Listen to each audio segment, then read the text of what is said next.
Pasamos al siguiente, ponente, lo presento.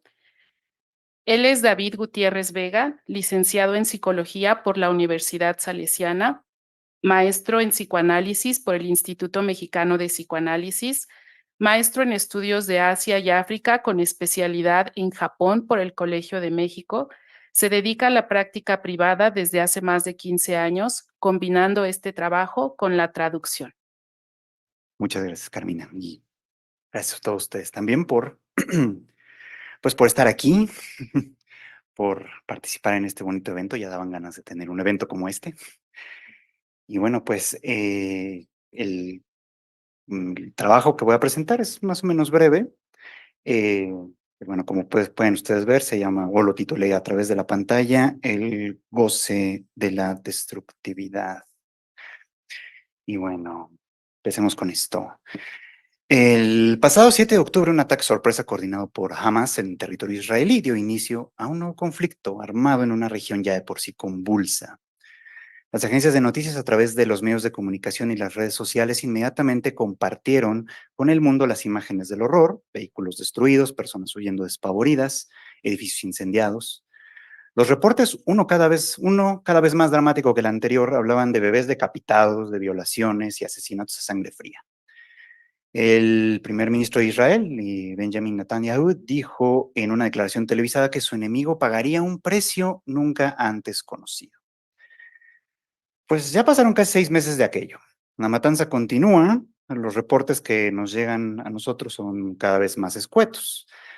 En los noticieros televisivos, el asunto se ha reducido a un cintillo rotatorio que, además de algunas otras cosas de menor importancia, solo informa lo que creen que es pertinente, es decir, dónde ocurrió el más reciente ataque y cuántos muertos resultaron de ello. Las historias más personales nos llegan por otros medios. En redes sociales, por ejemplo, quienes están más al pendiente del conflicto traen a nuestros ojos, por ejemplo, la historia de una mujer que intentó por una década embarazarse solo para perder a sus bebés gemelos en un bombardeo, o también el video de un niño palestino pidiéndole a su gato que por favor no se coma a su familia si es que terminan muertos en algún ataque. Historias que pues lamentablemente difícilmente pueden ser verificadas, pero que pues en realidad son bastante verosímiles porque nos recuerdan constantemente que ahí afuera está ocurriendo en realidad una masacre. No, pues no es la única, lamentablemente, ¿no? La autora Ramón mencionó, por cierto, varias, pues que el mundo en realidad está lleno de violencia. Para la mayoría de nosotros, sin embargo, ese mundo de violencia se encuentra muy lejos todavía y saberlo tiene casi un efecto ansiolítico. En su novela de 1973, El hombre caja, el escritor Cobo Abe se burlaba un poco del espectador de noticias que miraba obsesivamente la televisión. Ironizaba diciendo: ayer las bombas B-52 consumaron el bombardeo más grande en Vietnam del Norte, pero usted está a salvo. 7 heridos con una explosión durante un arreglo de una tubería de gas, pero usted está vivo. El costo de la vida sube marcando un récord, pero usted está a salvo. Exterminio de peces del Golfo a causa de aguas residuales de una fábrica, pero usted ha sobrevivido a duras penas. Sobrevivir aquí, pues es la clave, es la palabra clave, claramente, ¿no? En un mundo de muerte y violencia, quien sobrevive, así sea por el simple hecho de estar lejos de cualquier zona de conflicto, pues ha triunfado. Un conocido refrán dice: el muerto al pozo y el vivo al gozo, ¿no? Y no cabe duda de que la supervivencia tiene, pues sí, lo suyo de placentero. Después de todo, la razón última de que exista la cultura es precisamente la supervivencia. Esta idea que tomo del sociólogo Wolfgang Sofsky está en la base de su teoría sobre el impulso asesino. Sofsky dice que somos seres que no solo enfrentamos el miedo a morir, sino que también somos conscientes de nuestra naturaleza mortal y es por eso que nos sentimos atraídos por cualquier oportunidad que nos permita superar ese miedo, así sea de manera momentánea. El anhelo de vencer a la muerte está tan en el fondo de toda la actividad humana que, por poner un ejemplo, los cristianos lo elevan incluso al orden divino, ¿no? Aunque le haya tomado 3 días, solo Jesucristo puede jactarse de haberlo logrado. Todos los demás nos conformamos con alargar un poquito más la agonía. Para nuestra fortuna, pues, el aparato psíquico que diversos psicoanalistas han descrito a lo largo de mucho tiempo, pues nos dota de más de una estrategia para burlar a la muerte. La primera de estas, sin duda, es la fantasía, un concepto que está asociado irremediablemente con lo que Freud llamaba el proceso primario. A través de ese proceso, pues, la fantasía logra una satisfacción provisional, en tanto que el principio de realidad paulatinamente se va imponiendo en este funcionamiento psíquico. Entre las consecuencias que se desarrollan a partir de esa imposición, primero Freud distingue una disociación entre lo que llamaba destinos de las pulsiones del yo y las pulsiones sexuales, donde las últimas, las sexuales, permanecerían bajo el dominio del principio del placer y las primeras se dirigirían a los procesos de conciencia y a intentar a garantizar la autoconservación del individuo, es decir, la supervivencia. Más tarde, más allá del principio del placer, Freud rectificaría su posición acerca de esa dualidad entre las pulsiones sexuales y las pulsiones del yo, reemplazándola por la de las pulsiones de vida y las pulsiones de muerte. Una de las evidencias que ofrece para admitir la existencia de dichas pulsiones la encuentra en el sadismo y dice, parte de esta pulsión se pone directamente al servicio de la pulsión sexual donde su papel es importante. Tal es el sadismo propiamente dicho. Y por su parte, pues el sadismo, que es el masoquismo, perdón, que es su complemento, no sería sino una vuelta de ese sadismo hacia el propio yo. Esta definición es de cierto interés porque es precisamente el cuerpo, el propio cuerpo, el que es el escenario final en el que se librará la batalla por la propia supervivencia y sabemos de antemano que sin importar lo que hagamos, es el cuerpo quien tiene la última palabra.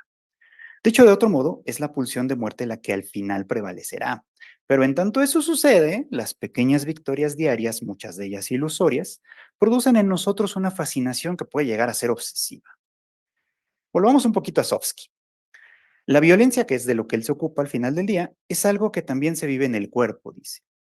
El simple acto de atestiguar, no de vivir como tal, sino de atestiguar la destrucción del otro por medios violentos, en principio inspira asco, rechazo, miedo y estupor, pero al mismo tiempo seduce y deleita, pues, agrega el mismo, al final el alivio disuelve el miedo.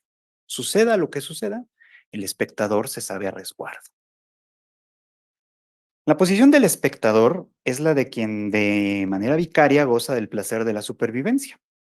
Sea cual sea la escena que tenga ante sus ojos, al horror inicial a menudo le sigue la fascinación y la euforia, reportándole cierto placer en el proceso.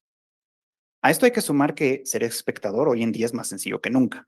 La sociedad actual está inundada de noticias como nunca antes, pero como en el ejemplo que puse al principio de esta participación, estas llegan luego de haber pasado por el filtro editorial de lo interesante.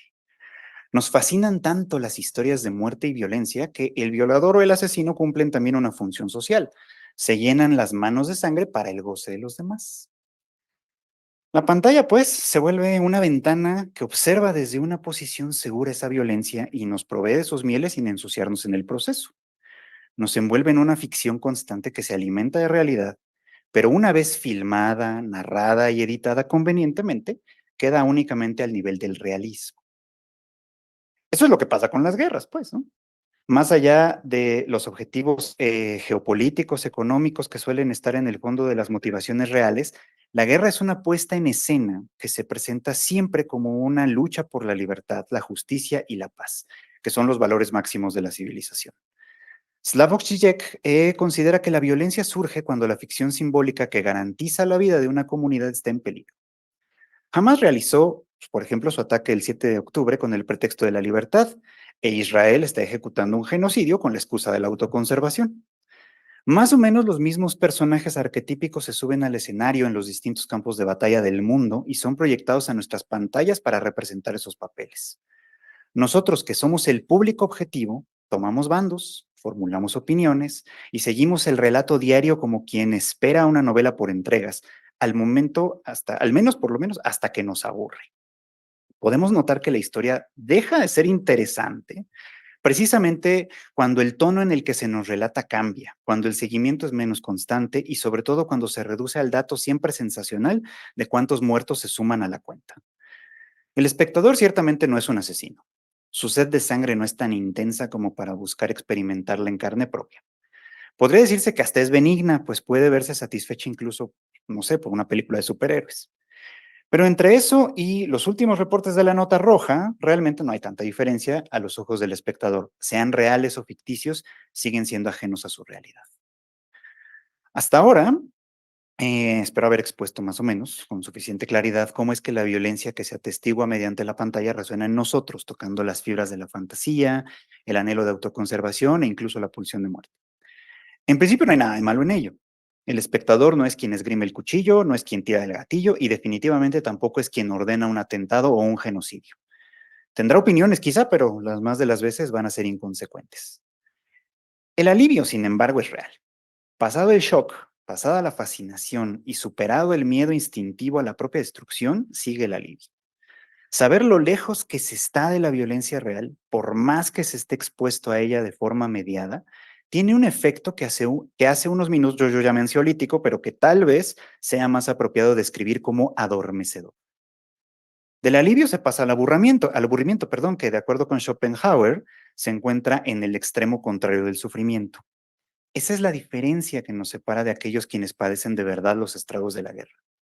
Una vez que el relato se hace tedioso, se vuelve evidente lo impotentes que verdaderamente somos y creo yo, ese es el objetivo final de esa puesta en escena, arrancar de raíz cualquier voluntad de oposición.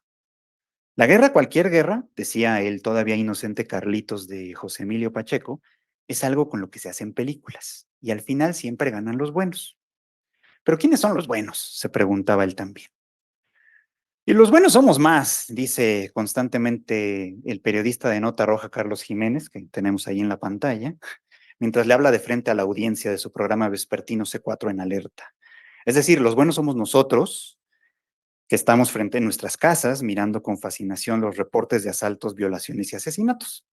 Ese programa, por cierto, recurre sin tapujos a la narrativa dualista de la civilización versus la barbarie. Los delincuentes siempre son descritos como alimañas, como bestias, como ratas, como etcétera. Y pues, básicamente, desde ese discurso, el mismo periodista y su equipo, pues les niegan total humanidad, ¿no? Nosotros, sin embargo, pues reconocemos que esa violencia es eminentemente humana. Cierto es que no es exclusivamente humana, pues ahora se sabe que algunas otras especies de mamíferos también gozan ejerciéndola. Pero en nosotros tiene una dimensión existencial. Nos sabemos mortales y por eso constituimos nuestras civilizaciones sobre la base de la necesidad de sobrevivir. Aliviamos el miedo a morir de muchas maneras y hemos avanzado mucho en el camino de domeñar el dolor y la enfermedad, pero contradictoriamente también hemos progresado bastante en la ruta de hacer masacres más eficientes y espectaculares. El espectáculo, pues, tiene la función paradójica del adormecimiento, de la desactivación. Por ejemplo, cuando el presidente estadounidense Harry S. Truman aprobó la detonación de las bombas atómicas en Hiroshima y Nagasaki, se dijo siempre que el objetivo era minimizar las pérdidas humanas y dar punto final a un conflicto que ya se había extendido demasiado. Pero análisis posteriores han demostrado que el propósito subyacente era en realidad desactivar el ánimo expansionista de la Unión Soviética. Ese objetivo particular no se logró ciertamente, pero sí que contribuyó a que poco a poco se estableciera entre la población del mundo un miedo latente al exterminio total, del que el único alivio que nos queda es el del adormecimiento. La expansión de los medios informativos también hizo su parte al ofrecernos día con día el espectáculo de la muerte y llevarlo al punto de la desactivación social. Al otro lado de la pantalla se nos obsequia el alivio de estar todavía a salvo, de haber conquistado la pulsión de muerte un día más. Y eso es todo. Gracias.